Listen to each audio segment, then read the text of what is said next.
오늘 아침 출근길에 사 마신 4,500원짜리 아이스 아메리카노. 아니요, 완전히 틀렸습니다.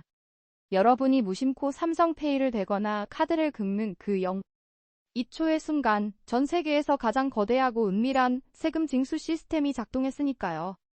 은행도 아니면서 전 세계 모든 돈의 흐름에 빨대를 꽂고 땡전 한 푼 빌려주지 않으면서 앉아서 수십조를 벌어들이는 기업. 바로 여러분 지갑 속 카드 구석에 박힌 그 로고, 비자와 마스터카드 이야기입니다. 도대체 이들은 어떻게 보이지 않는 곳에서 세계 경제를 통제하게 됐을까요? 자, 오늘은 우리가 몰랐던 이 투명한 권력의 실체를 낱낱이 파헤쳐 보겠습니다. 자, 지금 당장 여러분의 지갑을 열어서 신용카드를 한번 꺼내보시죠.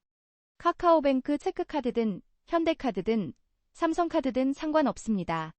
우리는 흔히 이들을 글로벌 은행이나 금융회사라고 생각합니다. 카드를 쓰게 해주고 돈을 빌려주는 곳이라고요. 완전히 착각입니다. 그들은 단 1원도 여러분에게 빌려주지 않습니다. 실제로 비자와 마스터카드가 미국 증권거래위원회에 제출한 연차보고서 폼 10K를 보면 그들은 자신들의 정체성을 아주 명확하게 정의하고 있습니다. 금융기관, 피난셜 인스티튜션이 아니라 지불기술회사, 페이먼트 테크놀로지 컴퍼니라고 말이죠. 이게 말장난 같나요? 천만에요. 여기에는 엄청난 차이가 숨어 있습니다. 여러분이 이마트에서 장을 보고 현대카드로 10만 원을 긁었다고 가정해봅시다. 만약 여러분이 다음 달에 카드값을 못 갚으면 누가 손해를 볼까요? 전전긍긍하는 건 돈을 빌려준 카드사나 은행입니다. 그들이 여러분의 신용 리스크를 떠안죠. 하지만 비자와 마스터카드는 다릅니다. 이들은 애초에 돈을 빌려주는 곳이 아니기 때문입니다. 그들은 단지 여러분의 결제 데이터가 지나가는 고속도로를 깔아놓았을 뿐입니다. 여러분이 빚을 갚든 못 갚든 경기가 좋든 나쁘든 그들은 상관하지 않습니다. 그저 그 도로를 지나간 대가, 즉 통행세만 챙기면 그만이니까요. 은행은 금리가 오르면 부실 대출이 생길까봐 떨지만 이 기술 기업들은 인플레이션으로 물가가 오르면 오히려 웃습니다. 커피값이 오르면 수수료도 같이 오르니까요. 이것이 바로 그들이 은행보다 더 무서운 현금 채굴기인 진짜 이유입니다. 자, 그럼 이 거대한 네트워크의 주인인 비자나 마스터카드는 도대체 어디서 돈을 벌까요? 많은 분들이 카드 연회비나 할부 이자를 떠올리시겠지만 그건 카드사가 가져가는 몫입니다. 비자와 마스터카드가 돈을 버는 방식은 훨씬 더 교묘하고 훨씬 더 안정적입니다. 한마디로 정의하자면 이들은 전 세계 금융의 하이패스, 톨게이트입니다. 이들의 수익 구조를 뜯어보면 크게 세 가지 핵심 파이프라인이 나옵니다. 첫째는 서비스 수수료, 서비스 피즈입니다. 이건 일종의 통행권입니다. 신한카드나 현대카드 같은 발급사들이 비자의 네트워크망에 접속해 있다는 이유만으로 내는 돈이죠. 여러분이 카드를 긁는 그 금액, 즉 결제 총액, GDP에 비례해서 수수료가 책정됩니다. 여러분이 백화점에서 명품 가방을 사든 편의점에서 껌 한 통을 사든 그 결제 규모 자체가 커지면 비자는 가만히 앉아서 돈을 법니다. 둘째는 데이터 처리 수수료, 데이터 프로세싱 피스입니다. 이게 진짜 알짜배기입니다. 서비스 수수료가 결제 금액에 기반한다면 이건 결제 횟수에 기반합니다. 승인, 정산, 매입이라는 복잡한 데이터가 오고 갈 때마다 건당 과금을 하는 거죠. 재미있는 건 이 수수료의 무서움입니다. 카드를 긁었는데 잔액 부족이나 한도 초과로 결제가 거절되는 경우 있죠? 거래는 실패했지만 비자의 데이터망은 사용되었습니다. 즉, 비자는 거래의 성공 여부와 상관없이 시스템을 돌린 대가를 챙길 수 있다는 겁니다. 여러분이 잠든 사이에도 지구 반대편 누군가가 카드를 긁을 때마다 비자의 서버는 1초에 수천 번씩 띠링 소리를 내며 현금을 쓸어 담습니다. 셋째, 가장 마진이 높은 국제거래 수수료, 인터내셔널 트랜잭션 피스입니다. 여러분이 해외 직구를 하거나 일본 여행 가서 카드를 긁을 때 발생하는 그 비용입니다. 국경을 넘는 순간 데이터 처리 비용은 급증하고 비자는 여기서 막대한 수익을 올립니다. 이 모델이 왜 무서운지 아세요? 바로 리스크가 없기 때문입니다. 은행은 여러분이 카드값을 못 갚을까 봐 신용도를 조회하고 전전긍긍합니다. 경기가 나빠져서 연체율이 치솟으면 은행은 충당금을 쌓아야 하죠. 하지만 비자와 마스터카드는 다릅니다. 이들은 돈을 빌려주는 게 아니라 돈이 지나가는 길을 빌려줄 뿐이니까요. 빚은 은행의 문제고 수수료는 비자의 몫입니다. 고속도로 톨게이트 직원이 운전자의 신용불량 여부를 걱정하지 않는 것과 똑같은 이치죠. 하지만 여기서 끝이 아닙니다. 이 완벽해 보이는 톨게이트 시스템 뒤에는 상점 주인들이 피눈물을 흘리게 만드는 또 다른 비용 구조가 숨겨져 있습니다. 여러분이 강남 지하상가나 동대문 시장 혹은 동네 작은 옷가게에 갔을 때 흔히 보는 문구가 있죠. 현금 결제 시 10% 할인? 혹은 카드로 계산하려 하면 사장님이 난처한 표정으로 계좌 이체 안 되나요? 라고 묻는 상황. 한국인이라면 누구나 한 번쯤 겪어봤을 겁니다. 도대체 사장님들은 왜 그토록 카드를 싫어할까요? 단순히 세금을 덜 내고 싶어서일까요? 물론 그런 이유도 있겠죠.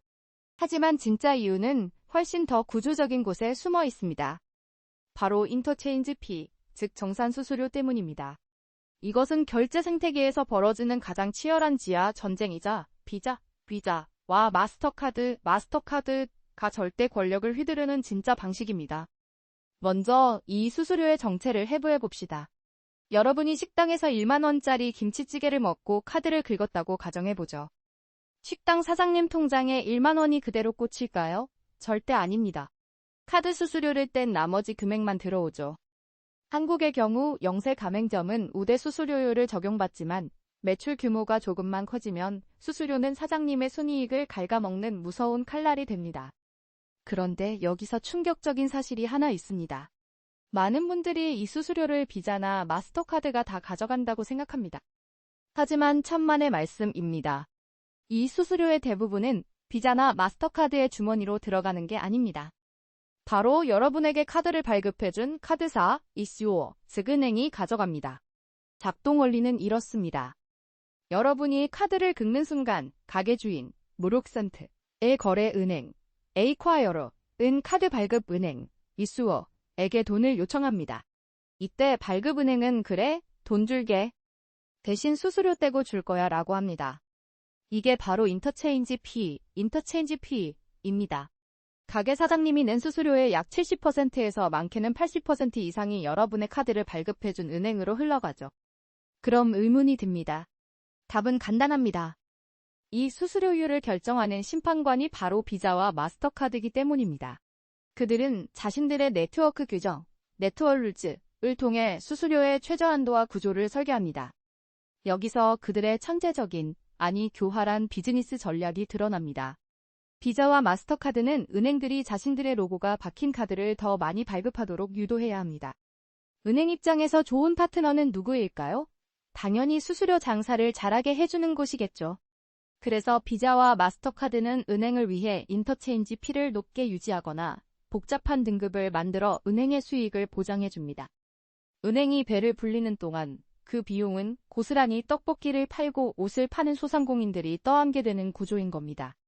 이것이 바로 가게 곳곳에 현금 환영이라는 팻말이 붙어있는 진짜 이유입니다. 이 갈등은 단순히 사장님들의 불평 수준이 아닙니다. 실제로 미국 연방준비제도 페더럴 리저브 보드의 레귤레이션 2 문서를 보면 이 수수료 전쟁이 얼마나 치열한지 알 수 있습니다. 더빈 수정안, 더빈 어메멘멘트 같은 법안이 등장해 직불카드 수수료 상한선을 강제로 규제해야 했을 정도로 이 시장의 규모와 이해관계는 상상을 초월합니다.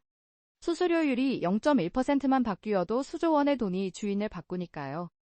가맹점들은 분노하고 정부는 규제를 하려 들고 은행은 수익을 지키려 합니다. 그런데 이 아수라장 한가운데서 비자와 마스터카드는 살짝 뒤로 물러나 있습니다. 그들은 직접 돈을 징수하지 않으니까요. 그들은 단지 룰을 만들 뿐입니다. 악역은 은행에게 맡기고 자신들은 그 은행들이 열심히 카드를 찍어내게 만들어서 네트워크 트래픽을 늘리는 것. 이것이 바로 그들이 싸우지 않고 이기는 방식입니다. 자, 이렇게 완벽해 보이는 시스템, 돈을 빌려주지도 않으면서 전 세계 금융의 통행세를 걷는 이 기업들에게 약점은 없을까요? 은행은 경기가 나빠져서 사람들이 돈을 못 갚으면 파산 위기에 몰립니다. 한국도 2003년 카드 대란 때 뼈저리게 겪었죠. 자, 여기서 아주 흥미로운, 아니 은행들 입장에서는 정말 질투가 날 만한 이야기를 해보겠습니다. 금융업계에는 리스크라는 게 존재하죠. 보통 경기가 나빠지고 금리가 오르면 은행장들은 밤잠을 설칩니다. 바로 신용 리스크, 크레디트 리스크 때문입니다. 대한민국 국민이라면 누구나 기억하는 악몽이 있죠. 2003년 온 나라를 뒤집어 놓았던 카드 대란 사태 말입니다. 당시 길거리에서 무분별하게 카드를 만들어주다가 사람들이 빚을 갚지 못하게 되자 돈을 빌려준 국내 카드사들은 줄도산 위기에 처했고 대기업인 LG카드마저 흔들렸습니다. 이게 바로 금융업의 본질적인 공포입니다. 고객이 망하면 나도 망한다. 그런데 말이죠. 정말 충격적인 건 그 아수라장 속에서도 비자와 마스터카드는 멀쩡했다는 겁니다. 아니, 오히려 속으로 웃고 있었을지도 모릅니다다. 답은 간단합니다. 그들은 애초에 단 1원도 여러분에게 빌려주지 않았기 때문입니다. 이들의 사업보고서, 폼 10K, 위험 요소 항목을 보면 은행들이 가장 무서워하는 신용 리스크가 이들에게는 없습니다. 여러분이 카드값을 연체하든 파산을 하든 그건 돈을 빌려준 한국의 카드사나 은행이 감당할 몫이지. 고속도로 톨게이트인 비자가 알바는 아니라는 거죠. 이들이 걱정하는 건 오직 하나, 전산망이 해킹당하거나 서버가 다운되는 운영 리스크, 오퍼레이셔널 리스크 뿐입니다. 게다가 더 무서운 건 이들이 인플레이션을 즐기는 방식입니다. 요즘 물가가 올라서 점심값 1만 원 시대가 됐다고 다들 힘들어하시죠? 그런데 우리가 고통받을 때 이 회사는 조용히 샴페인을 터뜨립니다. 이 비즈니스 모델은 완벽하게 인플레이션과 연동되어 있거든요. 생각해보세요. 짜장면 한 그릇이 5,000원에서 1만 원으로 오르면 어떻게 될까요? 결제 횟수는 똑같이 한 번이라도 결제 금액이 2배가 되면 비자가 가져가는 수수료 절대 금액도 자동으로 2배가 됩니다. 가만히 앉아서 아무런 추가 노력 없이 매출이 폭증하는 구조. 이것이 바로 월가의 투자자들이 은행 주식은 팔아도 비자 주식은 절대 팔지 않는 이유이자 이들이 어떤 경제 위기에도 죽지 않는 불사신인 진짜 이유입니다. 자, 이제 방안의 코끼리에 대해 이야기해볼 차례입니다. 바로 한국 시장을 발칵 뒤집어 놓은 애플페이입니다. 사실 한국은 오랫동안 전 세계 결제 시장에서 갈라파고스라고 불렸습니다. 왜냐고요? 전 세계가 비접촉 방식인 NFC로 넘어갈 때 우리는 여전히 삼성페이의 MST, 즉 마그네틱 전송 방식이 천하를 통일하고 있었으니까요. 그런데 현대카드가 이 판을 깨고 애플페이를 들여왔습니다. 여기서 아주 흥미로운 질문이 생깁니다. 답은 비용 구조에 있습니다. 애플페이를 쓰려면 단순히 아이폰만 있으면 되는 게 아닙니다. 매장에 NFC 단말기를 새로 깔아야 하는 건 기본이고 더 치명적인 건 바로 국제결제 표준인 EMV 규격입니다. 애플페이는 비자나 마스터카드가 만든 토큰 서비스 기술 위에서 작동합니다. 즉, 한국 안에서 밥을 먹고 커피를 마셔도 그 결제 데이터는 비자와 마스터카드가 깔아놓은 고속도로, 즉 글로벌 네트워크 규격을 타고 움직인다는 뜻입니다. 당연히 공짜는 없겠죠. 삼성페이가 무료 수수료로 시장을 지킬 때 현대카드는 애플에 주는 수수료뿐만 아니라 비자와 마스터카드에 지불해야 하는 브랜드망 사용료와 기술 비용까지 감당해야 했습니다. 그런데도 왜 현대카드는 이 출혈 경쟁을 선택했을까요? 아이폰을 절대적으로 선호하는 한국의 MZ세대, 그들의 지갑을 열기 위해서였습니다. 당장의 수수료 손해를 보더라도 미래의 고객을 독점하겠다는 전략이었죠. 결과는 어땠을까요? 삼성페이와 네이버페이 같은 토종 강자들은 긴장하며 연합전선을 구축했고 시장의 점유율 판도는 요동쳤습니다. 하지만 이 소란스러운 전쟁터 뒤에서 조용히 웃고 있는 진짜 승자는 따로 있습니다. 한국의 매장들이 삼성페이만의 방식인 MST를 버리고 글로벌 표준인 NFC 단말기로 교체하면 할수록 누가 이득을 볼까요? 결국 그 표준을 설계하고 기술 라이선스를 쥐고 있는 비자와 마스터카드입니다. 한국이 갈라파고스를 탈출하려고 애쓰면 애쓸수록 역설적으로 이 거대 기업들의 영향력 아래로 더 깊숙이 들어가는 셈이니까요. 한국 시장을 한번 예로 들어보죠. 최근 MZ세대 사이에서 오마카세 열풍이 불고 백화점 명품관 앞에 텐트를 치는 오플런이 유행했었죠. 뉴스나 신문 기사가 이 트렌드를 분석해서 보도할 때쯤이면 비자와 마스터카드의 데이터 센터에는 이미 수개월 전부터 관련된 결제 신호가 포착되어 있었습니다. 강남의 어떤 초밥집 매출이 급증하고 있는지, 20대 소비자가 골프 장비에 월급에 얼마를 쓰고 있는지 이들은 실시간으로 보고 있었던 겁니다. 2024년 회계연도 보고서 펌 10K를 뜯어보면 아주 흥미로운 항목이 눈에 띕니다. 바로 부가가치 서비스, 밸류 애디드 서비스라는 항목입니다. 단순히 결제를 중개해서 버는 돈이 아니라 이 방대한 데이터를 가공해서 버는 돈이 기하급수적으로 늘어나고 있습니다.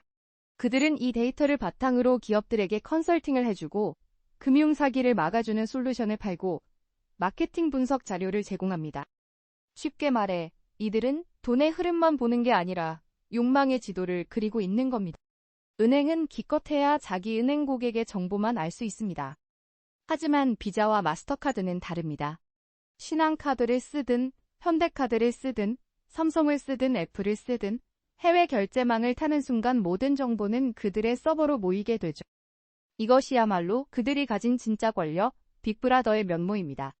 경기가 어려워져서 사람들이 지갑을 닫으면 수수료 수익은 줄어들 수 있겠죠. 하지만 역설적으로 경기가 불확실해질수록 기업들은 소비 트렌드를 파악하기 위해 더 많은 데이터와 분석을 필요로 합니다. 즉, 그들은 여러분이 돈을 쓸 때는 수수료로 돈을 벌고 기업이 고민할 때는 데이터를 팔아서 돈을 버는 완벽한 양손잡이 구조를 완성한 겁니다. 데이터는 21세기의 원유라고 하죠? 비자와 마스터카드는 그 원유가 흐르는 송유관을 통째로 소유하고 있는 셈입니다. 자, 그럼 여기서 자연스럽게 다음 의문이 듭니다. 핀테크와 암호화폐, 이 새로운 기술들이 과연 비자나 마스터카드 같은 공룡들을 멸종시키지 않을까요? 한국만 봐도 상황은 심각해 보입니다. 점심값 낼 때 우리는 더 이상 지갑을 열지 않습니다. 카카오페이나 토스로 친구에게 송금해버리죠. 수수료는 0원이고 속도는 1초도 안 걸립니다. 블록체인 기술은 또 어떻습니까? 중개인 없이 P2P로 가치를 전송하겠다고 선언했습니다. 낡은 플라스틱 카드 한 장을 긁어서 승인을 기다리는 방식, 이제는 구시대의 유물처럼 보이지 않으신가요? 많은 전문가들이 비자와 마스터카드의 위기를 예언했습니다. 중개인은 사라질 것이다 라고 말이죠. 과연 그럴까요? 비자의 연차 보고서 펌 10K 내 경쟁 및 전략, 컴퍼티션 앤드 스트래티지 섹션을 뜯어보면 전혀 다른 현실이 보입니다. 결론부터 말하자면 그들은 겁을 먹은 게 아니라 오히려 웃고 있습니다. 왜냐고요? 그들은 핀테크와 싸우는 대신 핀테크를 집어삼키거나 혹은 그들의 도로가 되어주는 전략을 택했기 때문입니다. 실제로 비자는 자신들의 정체성을 단순한 카드 결제망이 아니라 네트워크의 네트워크, 네트워크 오브 네트워크스로 재정의했습니다. 우리가 열광하는 핀테크 앱들을 자세히 들여다보죠. 여러분이 해외여행 가서 네이버페이나 카카오페이로 QR 결제를 하거나 혹은 트래블월렛 같은 핀테크 카드를 충전해서 쓸 때 그 돈은 도대체 어떤 망을 타고 국경을 넘어갈까요? 네, 결국 그 뒷단에는 비자나 마스터카드의 글로벌 결제망이 깔려 있습니다. 핀테크 기업들이 전 세계 200개국 가맹점을 일일이 찾아다니며 계약할 수는 없으니까요. 결국 핀테크 스타트업들은 혁신적인 앱을 만들지만 그 앱이 실제로 작동하기 위해선 비자의 철도를 빌려 써야 하는 겁니다. 암호화폐도 마찬가지입니다. 비트코인이나 이더리움으로 결제하는 미래 올 수도 있겠죠. 하지만 지금 당장 암호화폐 거래소들이 가장 공들여 내놓는 상품이 뭡니까? 바로 암호화폐 연동 카드입니다. 코인베이스나 바이낸스 같은 거대 거래소들도 결국 비자나 마스터카드 로고를 박은 실물 카드를 발급합니다. 사용자가 코인으로 결제하면 비자의 네트워크가 순식간에 법정화폐로 전환해서 상인에게 꽂아주는 식이죠. 상인은 이게 비트코인인지 원화인지 알 필요도 없습니다. 그냥 비자 카드니까 받는 겁니다. 경쟁 위험, 리스크 팩터스.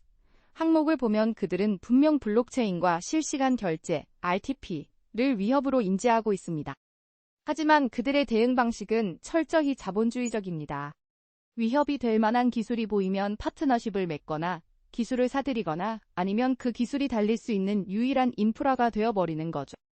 사람들은 현금이 사라지면 카드사도 망할 것이라고 생각했지만 정작 현금이 사라진 세상에서 디지털 숫자를 옮기는 권한은 더 강력하게 이들에게 집중되고 있습니다. 마치 고속도로 옆에 샛길이 생겼다고 해서 톨게이트가 망하는 게 아니라 그 샛길 입구에도 톨게이트를 세워버린 셈입니다. 자, 이번엔 비행기를 타고 잠시 파리로 가보겠습니다. 샹젤리제 거리에서 큰맘 먹고 에르메스 백을 하나 샀다고 쳐보죠. 기분 좋게 카드를 긁었습니다. 그런데 다음 달 명세서를 보면 뭔가 이상합니다. 분명 매장에서 본 가격보다 돈이 더 빠져나갔거든요. 환율 때문일까요? 아닙니다. 바로 카드 구석, 그 작은 로고의 주인공들이 떼어간 국제 브랜드 수수료 때문입니다. 보통 결제 금액의 1%에서 1% 정도 되죠? 겨우 1%라고요? 천만에요. 비자와 마스터카드 입장에서 이 돈은 그야말로 앉아서 버는 돈입니다. 생각해보세요.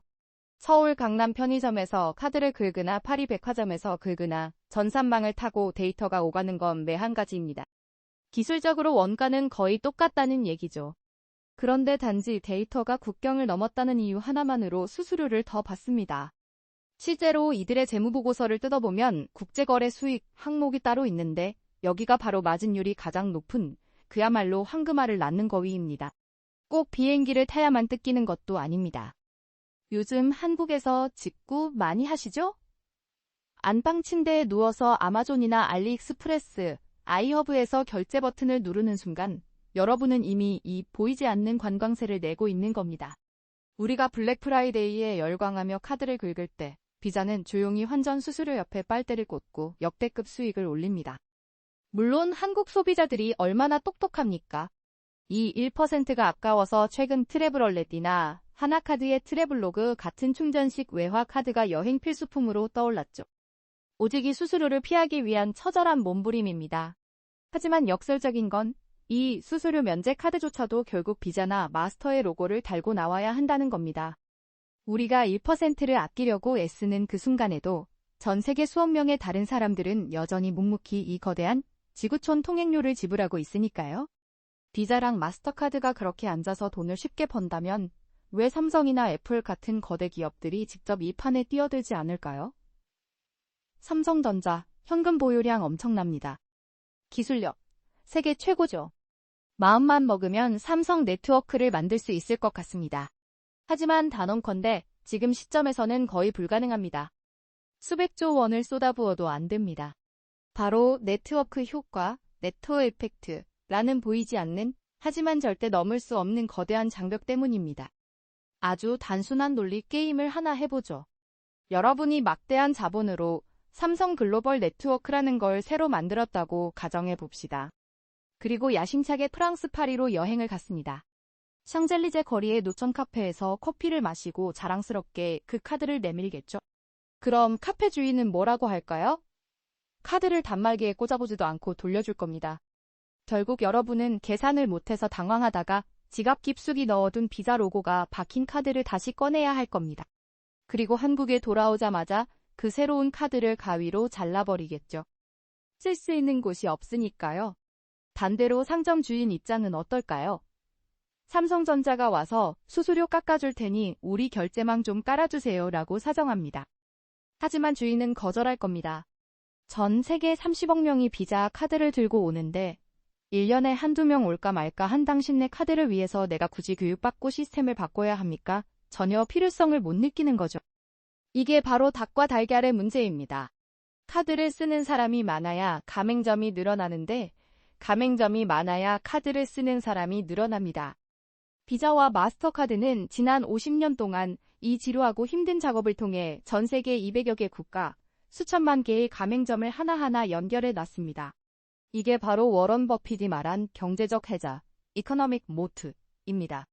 성을 둘러싼 깊은 물웅덩이처럼 경쟁자가 아예 접근조차 못하게 막아버리는 거죠. 한국인이라면 누구나 이해할 수 있는 완벽한 예시가 있습니다. 바로 카카오톡입니다.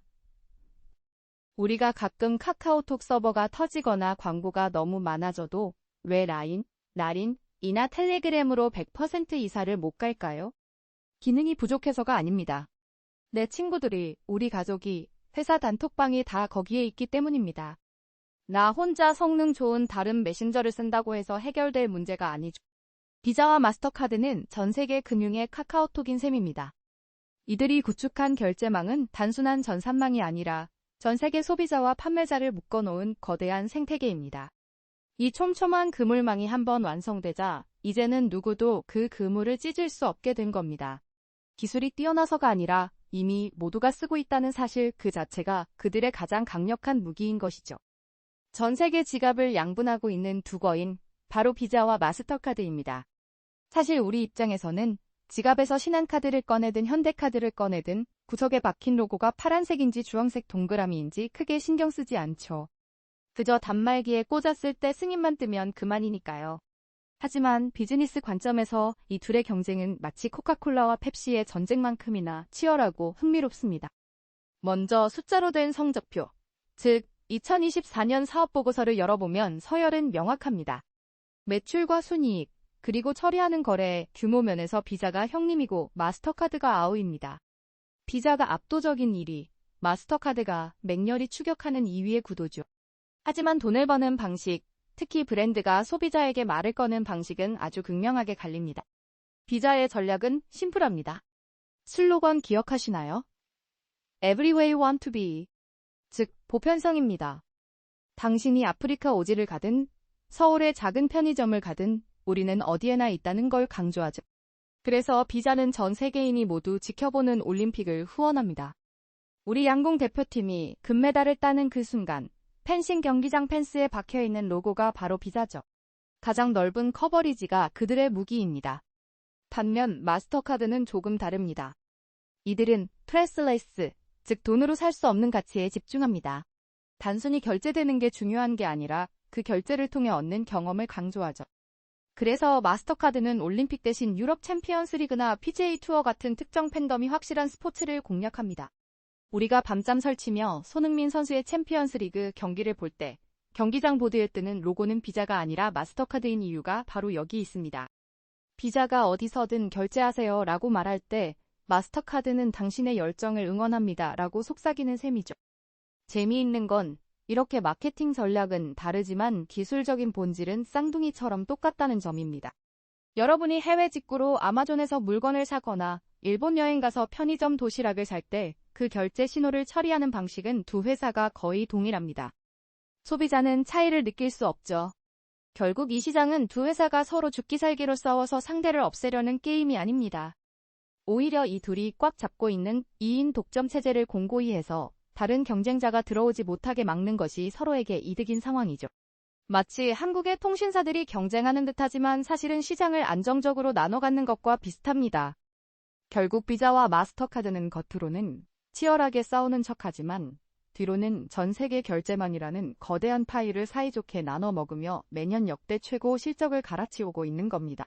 자, 그런데 이렇게 완벽해 보이는 이들의 독주에도 제동을 거는 존재가 있습니다. 시장의 심판자, 바로 정부입니다. 한국에 사시는 분들이라면 3년마다 뉴스가 시끄러워지는 걸 보셨을 겁니다. 바로 금융위원회가 주관하는 카드 수수료 적격 비용 재산정식이죠. 자영업자들은 수수료 때문에 남는 게 없다며 머리띠를 두르고 정부는 표심을 의식해서 강제로 수수료를 깎아버립니다. 실제로 한국은 전 세계에서 카드 수수료가 가장 낮은 국가 중 하나가 됐죠. 이건 한국만의 이야기가 아닙니다. 미국에서도 역사적인 사건이 있었습니다. 연방준비제 도의사회의 레귤레이션 2, 일명 더빈 수정안, 더번 어멘멘트입니다. 핵심은 간단했습니다. 직불카드 결제 시 은행과 네트워크사가 떼어가는 정산 수수료, 인터체인지 피에 법적인 상한선을 씌워버린 겁니다. 너희들 너무 많이 가져가지 마, 라고 정부가 시장에 개입한 거죠. 그럼 결과는 어땠을까요? 비자와 마스터카드의 수익이 박살났을까요? 천만에요. 여기서 경제학의 풍선 효과가 등장합니다. 한쪽을 누르면 다른 쪽이 튀어나오죠. 정부가 가맹점 수수료를 깎으라고 압박하면 카드사들은 슬그머니 다른 곳에서 돈을 충당합니다. 바로 여러분이 받던 혜택을 줄이는 거죠. 한국에서도 수수료 인하 정책이 발표될 때마다 알짜배기 혜택을 주던 이른바 혜자 카드들이 줄줄이 단종되는 걸 경험하셨을 겁니다. 연회비를 올리거나 포인트 적립률을 낮춰서 손실을 메꾸는 시기입니다. 게다가 비자와 마스터카드는 아주 영리한 방어 논리를 가지고 있습니다. 법적인 공격이 들어올 때마다 그들은 이렇게 말하죠. 잠깐만요. 우리는 이자를 받는 은행이 아닙니다. 우리는 그저 기술 네트워크를 제공할 뿐이고 수수료는 은행들이 결정하는 겁니다. 그들은 규제의 화살을 교묘히 은행 쪽으로 돌리고 자신들은 뒤에서 시스템을 운영하며 여전히 통행료를 챙깁니다. 법이 바뀌고 규제가 생겨도 그들은 항상 틈새를 찾아냅니다. 마치 흐르는 물을 막을 수 없는 것처럼 그들의 수익 모델은 어떤 형태로든 계속 흘러가게 설계되어 있습니다. 5년 뒤 여러분의 지갑 속에 있는 플라스틱 카드는 과연 살아남을 수 있을까요? 비자와 마스터카드가 그리는 미래는 명확합니다. 실물 카드가 사라지는 것을 넘어 결제라는 행위 자체가 공기처럼 투명해지는 세상이죠. 이들이 매년 수조 원을 쏟아붓고 있는 기술 투자의 핵심, 바로 토크나이션과 클릭 투 페이입니다. 먼저 토크나부터 살펴보죠. 여러분이 온라인 쇼핑몰에서 결제할 때 입력하는 16자리 카드 번호. 사실 이건 보안상 시한폭탄이나 다름없습니다. 해커가 이 번호와 유효기간만 알아내면 전 세계 어디서든 돈을 쓸 수 있으니까요. 그래서 비자와 마스터카드는 26자리 숫자를 암호화된 디지털 난수, 즉 토큰으로 바꿔버리는 기술을 표준화했습니다. 작동 방식은 이렇습니다. 여러분이 카드를 등록하는 순간 진짜 카드 번호는 비자의 금고 깊숙한 곳에 숨겨지고 쇼핑몰이나 스마트폰에는 일회용 토큰만 저장됩니다. 해커가 이 토큰을 훔쳐봤자 아무짝에도 쓸모없는 쓰레기 데이터일 뿐이죠. 중요한 건 이 기술이 애플페이나 삼성페이 같은 간편, 결제의 뿌리가 된다는 겁니다. 하지만 이들의 야망은 보안에서 멈추지 않습니다. 한국인들이 가장 참지 못하는 게 뭐죠? 바로 속도입니다. 결제창에서 카드 번호를 일일이 입력하거나 앱카드를 켜서 비밀번호를 누르는 그 몇 초의 시간조차 줄이겠다는 겁니다. 여기서 등장하는 것이 클릭 투 페이입니다. 인터넷 브라우저나 앱의 내 기기를 한 번만 인식시켜두면 그 다음부터는 비밀번호도 인증번호도 필요 없습니다. 그냥 구매하기 버튼을 누르는 순간 밀리초, ms 단위로 인증과 승인이 끝납니다. 왜 이렇게까지 속도에 집착할까요? 답은 간단합니다. 결제가 쉬울수록 사람들은 돈을 더 많이 쓰니까요. 소비자가 지갑을 꺼내거나 비밀번호를 생각하는 찰나의 순간 뇌에서는 이걸 진짜 사야 하나? 라는 이성적인 제동이 걸립니다. 비자와 마스터카드는 기술을 통해 이 고통의 구간을 완전히 삭제하려는 겁니다. 더 나아가면 서울 지하철 개찰구의 풍경도 바뀔 겁니다. 지금은 카드를 꺼내거나 휴대폰을 태그하지만 곧 여러분의 얼굴이 곧 카드가 되는 생체 인식 결제, 즉 페이스페이가 표준이 될 테니까요. 실제로 이들은 안면 인식과 장정맥 스캔 기술 기업들에 공격적으로 투자하고 있습니다. 결국 미래의 비자와 마스터카드는 여러분의 눈에 보이지 않게 될 겁니다. 우버에서 내릴 때 결제 과정이 없는 것처럼 모든 상점이 그냥 물건을 들고 걸어 나오면 자동으로 돈이 빠져나가는 구조로 바뀌겠죠. 흥미롭지 않나요? 겉보기에는 플라스틱 카드 회사가 사라지는 것 같지만 실제로는 보이지 않는 디지털 코드와 생체 정보라는 새로운 형태로 우리 삶을 더 강력하게 지배하게 되는 겁니다. 기술이 발전할수록 이들의 통행료 징수는 더욱더 빠르고 은밀해질 수밖에 없습니다. 자, 지금까지의 이야기를 통해 우리가 얻을 수 있는 비즈니스 인사이트를 정리해볼까요? 비자와 마스터카드는 단순한 카드 회사가 아닙니다. 이들은 자본주의 역사상 가장 완벽한 플랫폼 비즈니스의 교과서죠. 골드러시 때 가장 큰 돈을 번 사람은 금을 캐러 간 사람이 아니라 청바지와 곡괭이를 판 사람이었다는 말 들어보셨죠? 비자망은 바로 그 곡괭이이자 전 세계 돈이 흐르는 수도관입니다. 여기서 우리가 배울 수 있는 핵심 교훈은 3가지로 요약됩니다. 첫째, 물을 팔지 말고 수도관을 장악하라는 겁니다. 스타벅스는 커피를 팔아야 돈을 벌고 삼성전자는 갤럭시를 팔아야 매출이 나옵니다. 하지만 비자와 마스터카드는 남들이 커피를 사든 핸드폰을 사든 심지어 망해가는 회사의 제품을 사든 상관없이 돈이 흐르는 길목에서 통행세를 걷습니다. 이게 바로 플랫폼의 힘입니다. 우리나라의 네이버나 쿠팡이 수조 원 적자를 감수하면서까지 풀필먼트 시스템과 생태계를 구축하려 했던 이유가 뭘까요? 바로 이 길목을 차지하기 위해서입니다. 한번 인프라가 깔리면 그 위에서 일어나는 모든 경제 활동이 내 수익이 되니까요. 둘째, 벗어날 수 없는 네트워크 효과를 구축하라는 겁니다. 이건 우리가 왜 카카오톡을 지울 수 없는지를 생각하면 이해가 빠릅니다. 기능이 더 좋은 메신저가 나와도 우리는 카카오톡을 씁니다. 왜냐고요? 내 친구, 가족, 직장 동료가 다 거기에 있으니까요. 비자도 마찬가지입니다. 전 세계 1억 개가 넘는 가맹점이 비자를 받기 때문에 소비자는 비자 카드를 쓰고 소비자가 비자 카드를 쓰기 때문에 상점은 비자를 거부할 수 없습니다. 이 무한 루프가 한번 완성되면 경쟁자가 끼어들 틈은 사실상 사라집니다. 이건 기술력의 차이가 아니라 선점과 규모의 차이로 승부가 결정난다는 뜻이죠. 셋째, 가장 중요한 리스크 해지 능력입니다. 앞서 은행과 비교했듯이 이들은 금융업의 탈을 쓰고 있지만 금융업의 리스크는 짊어지지 않습니다.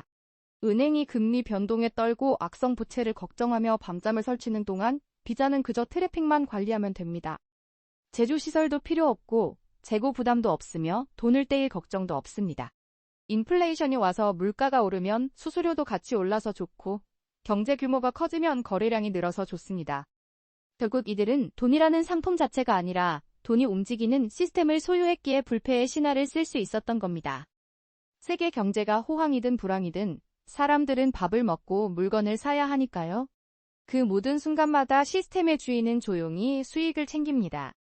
결국 비자와 마스터카드는 우리가 생각했던 단순한 카드 회사가 아니었습니다. 이들은 은행도 아니고 대부업체도 아닙니다. 전 세계의 소비가 흐르는 길목을 완벽하게 장악한 사실상의 민간 세무서이자 기술 통행료 징수원이었죠. 우리가 오늘 이들의 모델을 통해 얻을 수 있는 가장 큰 비즈니스 교훈은 명확합니다. 바로 물을 파는 사람보다 수도관을 깐 사람이 결국 승리한다는 겁니다.